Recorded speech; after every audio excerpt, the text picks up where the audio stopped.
Jemaat Tuhan, Shalom, puji nama Tuhan. Sangat bersyukur untuk bisa menyapa jemaat Tuhan lagi. Ini adalah hari yang baru, berkat baru, anugerah baru, sekalipun ada tantangan baru di dalam kehidupan kita.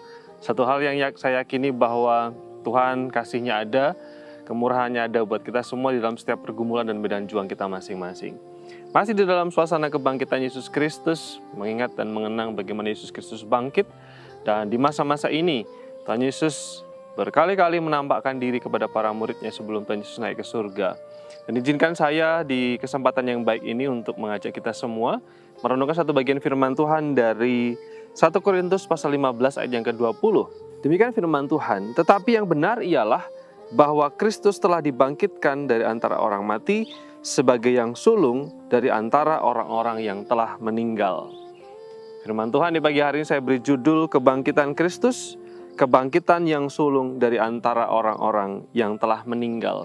Firman Tuhan tadi mengatakan bahwa kebangkitan Kristus sebagai yang sulung dari antara orang-orang yang meninggal. Apa maksud dari firman Tuhan ini?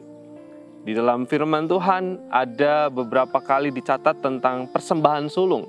Misalnya di dalam Ulangan pasal yang ke-26, ketika bangsa Israel nanti masuk di dalam tanah Kanaan, Tuhan berfirman supaya mereka memberikan persembahan sulung. Hasil pertama yang didapatkan dari panen, dari ternak harus dipersembahkan kepada Tuhan sebagai buah sulung, sebagai persembahan sulung di hadapan Tuhan.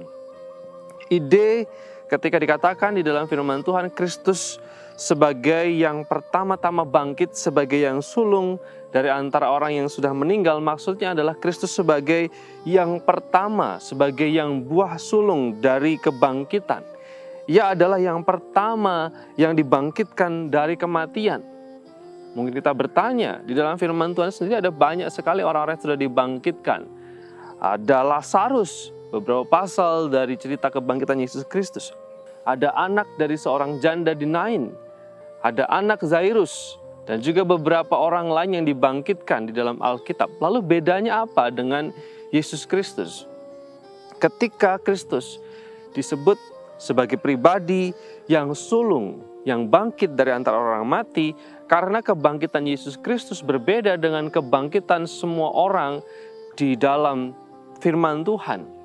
Perbedaannya yang pertama adalah kebangkitan Yesus Kristus adalah pribadi yang bangkit dengan tubuh kebangkitan.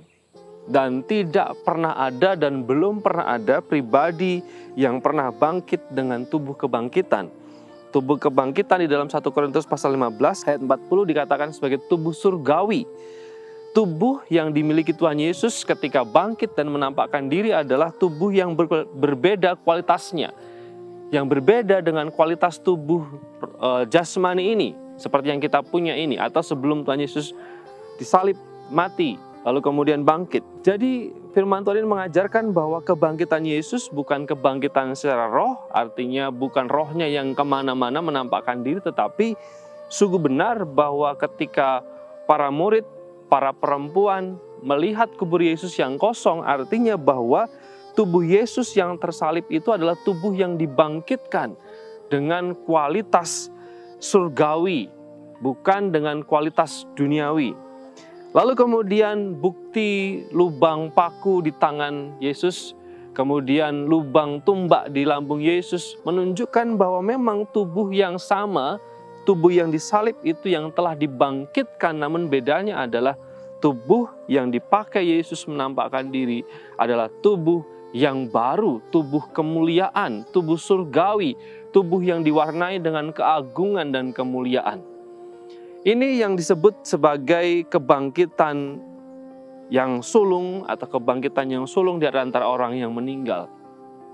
Memiliki implikasi yang besar bahwa kebangkitan Yesus Kristus bukan kebangkitan biasa, tidak seperti layaknya kebangkitan orang-orang yang dicatat di dalam Alkitab yang sudah mati kemudian dibangkitkan kembali. Orang-orang yang dibangkitkan kembali pada waktunya juga akan meninggal lagi.